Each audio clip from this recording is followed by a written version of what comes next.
بسم اللہ الرحمن الرحیم۔ السلام علیکم ورحمۃ اللہ وبرکاتہ۔ دوستو، آج کی میری ویڈیو صرف اور صرف ان لوگوں کے لیے ہے جو اپنے بچوں کے بارے میں فکر مند رہتے ہوں اور ان کو یہ فکر ہو کہ میرا بچہ یا بچی کسی کی جنسی ہوس کا شکار نہ بن جائے یا غلط راستے پر نہ چل پڑے، یا جس کو یہ فکر ہو کہ میرے بچے کامیاب ہو جائے۔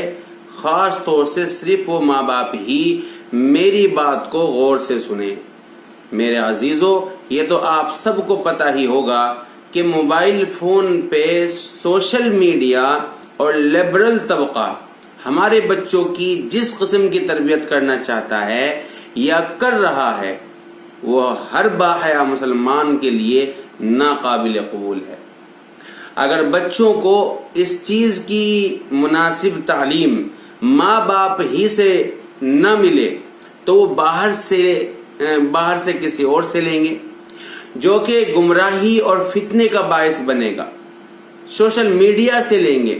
اس لیے وہ لوگ جو اپنے گھرانوں کے بچوں کے کردار کی بہترین تربیت کے خواہش مند ہوں، ان کی خدمت میں کچھ ٹپس، کچھ گزارشات رکھنا چاہتا ہوں جن سے انشاءاللہ تعالی آپ کے بچوں میں پاکیزگی پیدا ہوگی۔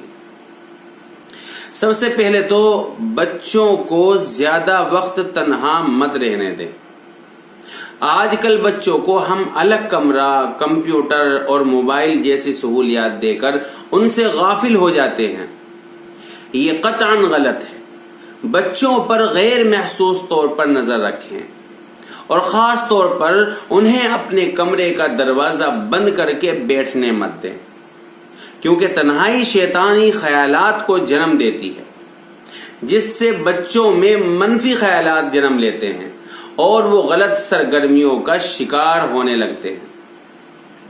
دوسرے، بچوں کے دوستوں اور بچیوں کی سہیلیوں پہ خاص نظر رکھیں تاکہ آپ کے علم میں ہو کہ آپ کا بچہ یا بچی کا میل جول کس قسم کے لوگوں سے ہے۔ چاہے آپ کی بچی ہی کیوں نہ ہو، اگر اس کی کوئی سہیلی ہے، صرف یہ سوچ کر کے یہ تو لڑکی ہی تو بیٹھی اس کے پاس اور اسے اکیلا چھوڑ دے، بالکل بھی یہ غلطی مت کرنا۔ تیسرے، بچوں بچیوں کے دوستوں اور سہیلیوں کو بھی ان کے ساتھ کمرہ بند کر کے مت بیٹھنے دیں۔ اگر آپ کا بچہ اپنے کمرے میں ہی بیٹھنے پر اصرار کرے تو کسی نہ کسی بہانے سے کبھی کبھی چیک کرتے رہا کریں۔ چوتھے، بچوں کو فارغ مت رکھیں۔ فارغ ذہن شیطان کی دکان ہوتا ہے اور بچوں کا ذہن سلیٹ کی مانند صاف ہوتا ہے۔ بچپن ہی سے وہ عمر کے اس دور میں ہوتے ہیں جب ان کا ذہن اچھی یا بری ہر قسم کی چیز کا فوراً اثر قبول کرتا ہے۔ اس لیے ان کی دلچسپی دیکھتے ہوئے انہیں کسی صحت مند مشغلے میں مصروف رکھے۔ ٹی وی وقت گزاری کا بہترین مشغلہ نہیں ہے، بلکہ سبلی خیالات جنم دینے کی مشین ہے، اور ویڈیو گیمز تو بچوں کو بے حس اور متشدد بنا دیتی ہے۔ پانچویں، ایسے کھیل جن میں جسمانی مشقت زیادہ ہو وہ بچوں کے لیے بہترین ہوتے ہیں تاکہ بچہ کھیل کود میں خوب تھکے اور اچھی گہری نیند سوئے۔ چھٹے، بچوں کے جو دوست ہیں اور ان کی جو مصروفیات ہے بچوں کی، اس پر گہری نظر رکھیں۔ یاد رکھیں، والدین بننا فل ٹائم جاب ہے، فل ٹائم نوکری ہے والدین بننا۔ اللہ تعالیٰ نے آپ کو اولاد کی نعمت سے نواز کر ایک بھاری ذمہ داری بھی آپ پر عائد کر دی ہے۔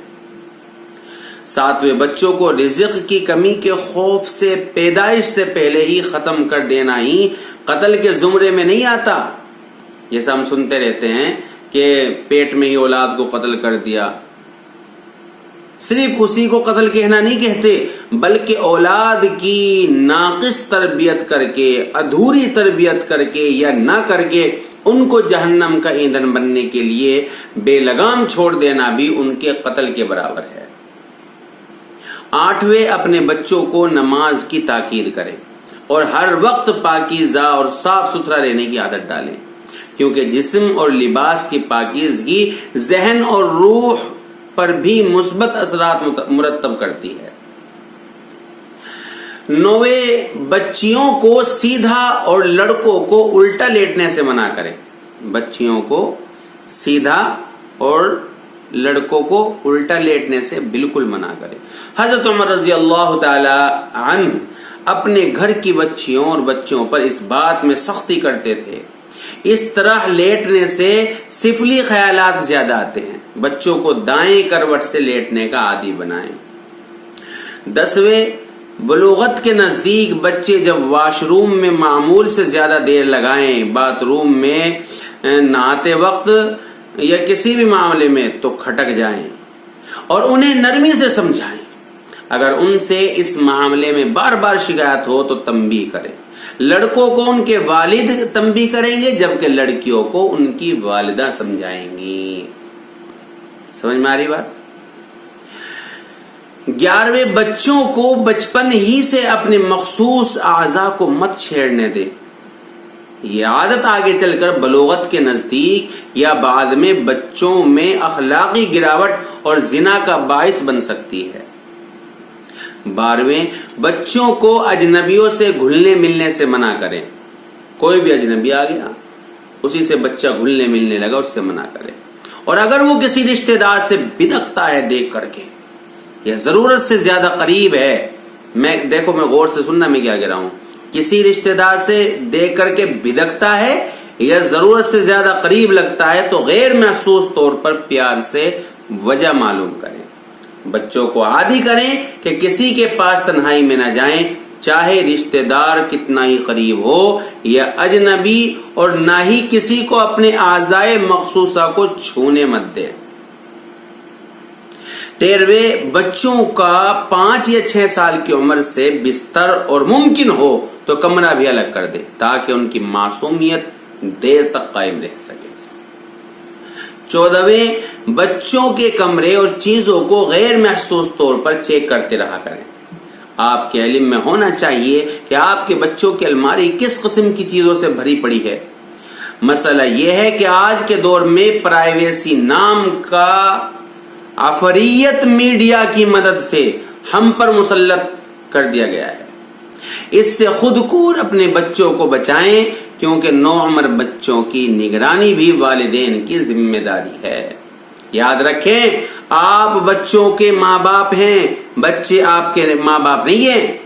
آج کے دور میں میڈیا والدین کا مقام بچوں کی نظروں میں کم کرنے کی سر توڑ کوشش کر رہا ہے، میڈیا کہ والدین کا مقام کم ہو جائے کسی طریقے سے۔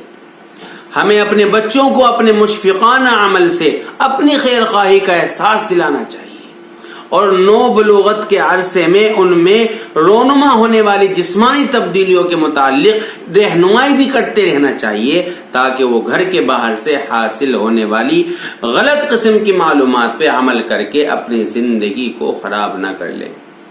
15، بچوں کو بستر پر تب جانے دیں جب خوب نیند آ رہی ہو، اور جب وہ اٹھ جائیں تو بستر پر مزید لیٹنے مت دیں۔ 16، والدین بچوں کے سامنے ایک دوسرے سے، خاص طور سے سنیں، والدین یعنی ماں باپ بچوں کے سامنے ایک دوسرے سے جسمانی بے تکلفی سے پرہیز کریں، ورنہ بچے وقت سے پہلے ان باتوں کے متعلق باشعور ہو جائیں گے، جن سے ایک مناسب عمر میں جا کر ہی آگاہی حاصل ہونی چاہیے۔ نیز والدین بچوں کو ان کی غلطیوں پہ سرزنش کرتے ہوئے بھی باحیا اور مہذب الفاظ استعمال کریں، ورنہ بچوں میں وقت سے پہلے بے باکی آ جاتی ہے، جس کا خمیازہ والدین کو ہی بھگتنا پڑتا ہے۔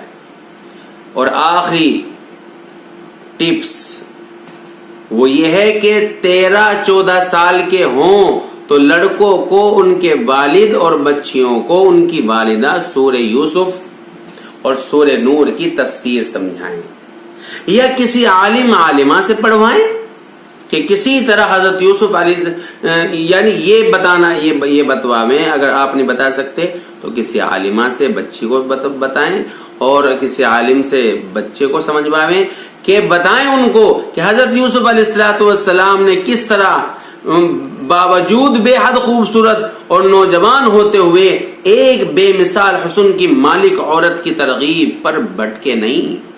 اس طرح بچے بچیاں انشاءاللہ تعالی آپ کی پاک دامنی کو معمولی چیز نہیں سمجھیں گے اور اپنی عفت پاک دامنی کی خوب حفاظت کریں گے۔